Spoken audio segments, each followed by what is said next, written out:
The mist hung low over the Appalachian Trail as Alex tightened the straps of his backpack, the crisp morning air filling his lungs with a sense of invigoration he hadn't felt in months.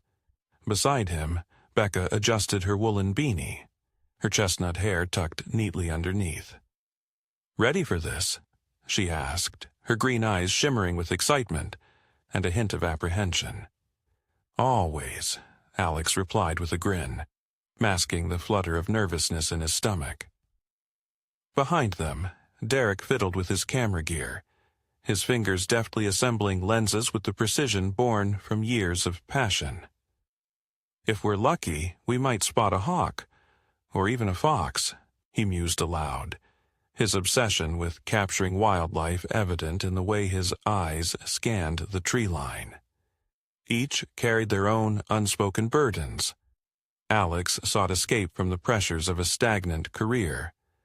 Becca wrestled with a recent bout of anxiety she couldn't quite shake, and Derek chased the ever-elusive perfect shot that he believed would give his life meaning.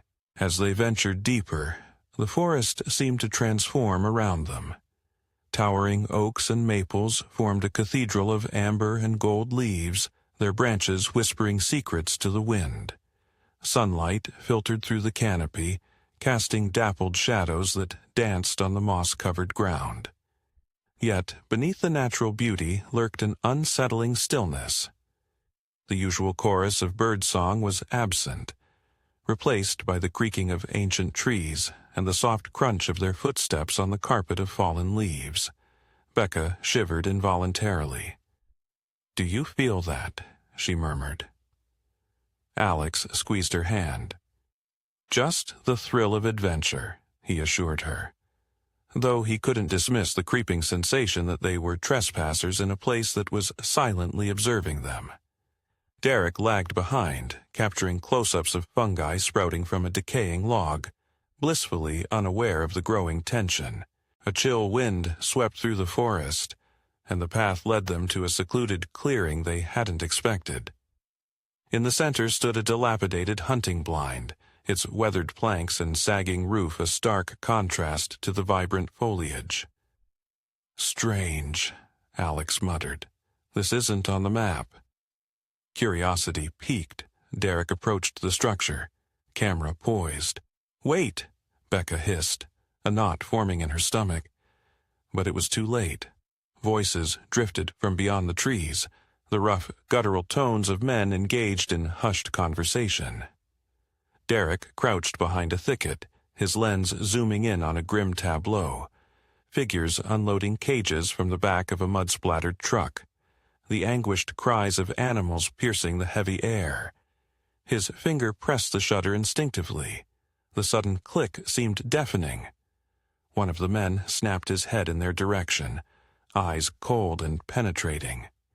Panic surged through Derek as the man's gaze locked onto the glint of the camera lens.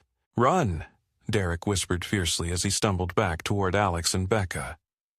Confusion flickered across their faces, but the urgency in his voice propelled them into motion. They darted into the underbrush just as shouts erupted behind them. "They're over there!" a voice roared, followed by the unmistakable sound of boots trampling through foliage.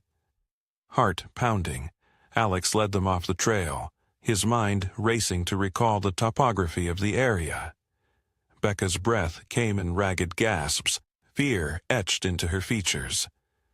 "What's happening?" she managed to choke out. "Poachers," Derek replied grimly. "I caught them in the act." The weight of their situation settled over them like a suffocating blanket. The forest, once a sanctuary, had transformed into a labyrinth of shadows and unseen perils. Each snapping twig and rustling leaf fueled their terror as they plunged deeper into the wilderness. The canopy above thickened, casting the forest floor into a premature twilight. Alex's muscles burned with exertion, but he pushed onward, adrenaline overriding fatigue. Behind him, Becca stumbled over a protruding root, stifling a cry as she twisted her ankle. "I can't," she whimpered, tears welling up. Derek glanced back, his face pale. "We have to keep moving," he urged, though his own resolve was waning. The pursuers were relentless, their crude taunts echoing ominously. "You can't hide forever," one called out, a sinister edge to his voice. Desperate, Alex spotted a narrow ravine obscured by brambles. "This way," he whispered. They slid down the embankment, the thorny vines clawing at their clothes and skin. Huddled beneath an overhang, they held their breath as footsteps approached overhead. Becca clenched her eyes shut, her mind drifting to memories of childhood hide-and-seek games, a cruel contrast to their deadly predicament. Time stretched interminably as they waited, the only sounds their muted breaths and the distant trickle of water. Alex's thoughts raced to Becca's injury. "We need to find help," he said softly, "but we can't risk the main trails." Derek's face hardened. "My phone has no signal. We're on our own." An unsettling determination gleamed in his eyes. "I can divert them," he offered. "No," Alex snapped. "We stay together." But Derek was already unshouldering his pack. "If they catch all of us, no one will know what happened." He pulled out his camera, extracting the memory card and pressing it into Alex's hand. "Get this to the authorities." Before they could protest, he scrambled up the ravine and took off in a different direction, the sounds of his deliberate retreat drawing the poachers away. Becca sobbed quietly as Alex held her, the weight of guilt and helplessness pressing down on them. Night descended, bringing with it a dense fog that enveloped the forest in an impenetrable shroud. Alex and Becca moved cautiously, the darkness warping the terrain into a maze of unfamiliar shapes.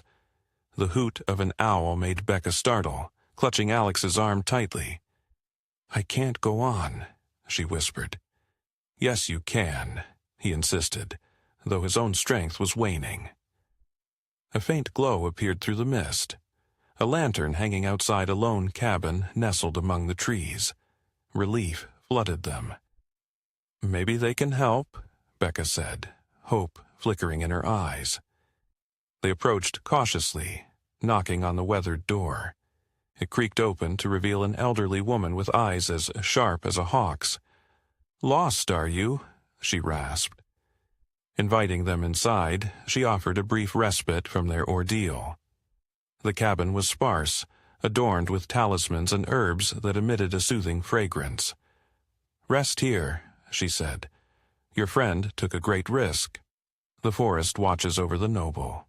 As they sipped the warm broth she provided, fatigue overcame them.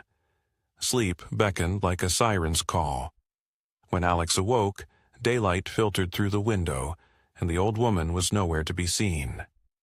Becca stirred beside him, her ankle neatly bandaged. Confusion mingled with gratitude. Stepping outside, they found themselves not at the cabin's threshold, but at the edge of the main trailhead, where their journey had begun. Park rangers milled about, their vehicles parked haphazardly. "There they are," a voice called. A ranger approached, relief evident on his face. "We've been searching for you. A tip came in about poachers in the area." Alex reached into his pocket, fingers closing around the memory card. "Our friend, Derek. He diverted them. We need to find him." The ranger's expression shifted. "I'm sorry, son. There's no sign of anyone else." Days later, after exhaustive searches yielded no trace of Derek or the mysterious cabin, Alex and Becca sat in the ranger station reviewing the photographs recovered from the memory card. The final images were a blur of motion, except for one, a perfectly framed shot of the poachers' faces illuminated by moonlight. But behind them stood a shadowy figure, eyes gleaming like embers, a hint of wings unfurled against the night sky. Becca gasped. "That's her," she whispered, pointing to the figure, "the woman from the cabin." The ranger exchanged a knowing glance with a colleague. "Legend speaks of the guardian," he said slowly, a spirit that protects the creatures of these woods and those who show them kindness. Skepticism warred with awe as Alex and Becca realized the truth. The forest had intervened, blurring the lines between myth and reality. Derek's sacrifice had not been in vain, and though he was lost to them, his final act had been guided by forces beyond their understanding. The mountains held their secrets close, and as they left the Appalachians behind, they carried with them a story that would haunt their dreams and bind their fates to the wilderness forever.